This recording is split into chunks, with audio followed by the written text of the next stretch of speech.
A growing number of states, meantime, are dropping their mask mandates as infection rates dip, but top scientists say, look, we are still in the midst of a pandemic. So let's bring in Dr. David Winter from Baylor Scott & White Health. Good to see you. I am curious, Dr. Winter, about your take when you hear of states and particularly schools across the country starting to relax these mask requirements. Well, it's a very important question, Sonia, because there's still plenty of that coronavirus out there right now. You know, I think if you're young, healthy, and vaccinated, you hang around people like that, they may not be that important. But think of this. If you have elderly, frail relatives, or those you hang around with are immunocompromised, who have chronic medical conditions like heart failure, kidney failure, then it makes sense to be cautious because there's a lot of virus out there, and masking, distancing, that can make a difference in spreading to loved ones. So the latest numbers, Dr. Winter, in Texas are promising. Cases and hospitalizations, of course, as we know, are down, but they are certainly not zero. At what point do you tell your patients, look, you can leave your masks behind, especially if, as you just mentioned, you're vaccinated and boosted? I think some of us are still real used to them, and wearing them seems kind of weird. But at the same time, we don't really know who's interacting with whom outside of our smaller circles. Yeah, indeed. And you know, I remember last year when we all were masking all of the time, I didn't diagnose a single case of influenza or a common cold. Even allergies were less. So they do more things than just prevent COVID transmission. I think they still have a role here.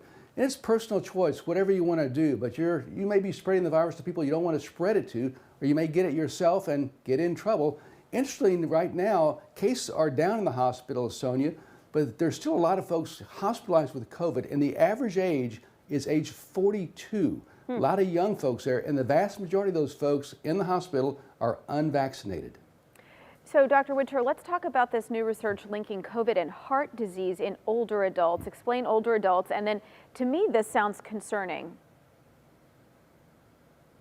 Yeah, to me also. This just came out this past Monday, in a very respected journal called Nature. And what they studied in this report was U.S. veterans who'd had COVID in the past.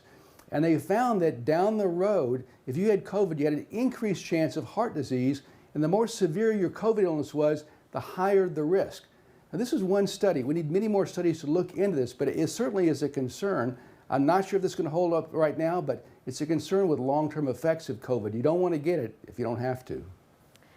Okay, with regard to testing, we're used to these nasal swabs. How do you feel now about saliva and throat swabs? And we talked about this months ago. Are they more accurate now? And then which tests do you think are most reliable?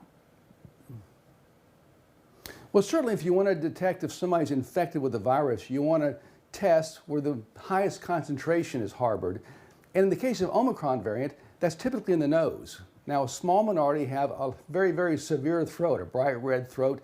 So testing there makes some sense, but here's another caveat, Sonia. These tests, the rapid tests, were designed to be used in a certain pH level, and the pH level in the nose is different than in the throat. So most people still say the best way to test now with these antigen tests, the rapid tests, indeed is still in the nose. Yeah, this is making sense, the pH levels, to me now that you say that, because a lot of people go, well, I don't feel sick, but I still tested positive. Okay, real quickly, Dr. Winter, give us an update on the stealth Omicron, the subvariant BA2. Is it spreading in America? Does it appear problematic for us? Good question. It doesn't seem to be spreading yet in America, but in Denmark, it's taking over the entire country, so it's out there. What it seems to be from our current knowledge is it seems to be more transmissible, more contagious, at least overseas it is right now. With limited data, we don't see that it's causing more severe illness or more deaths, but it's still very early. Vaccines seem to work against it, so we're going to keep an eye on this, but right now, no big cause for alarm, at least as of today. All right, Dr. Winter, good to see you. Thank you, as always. We really appreciate it. Thank you. All right, you guys.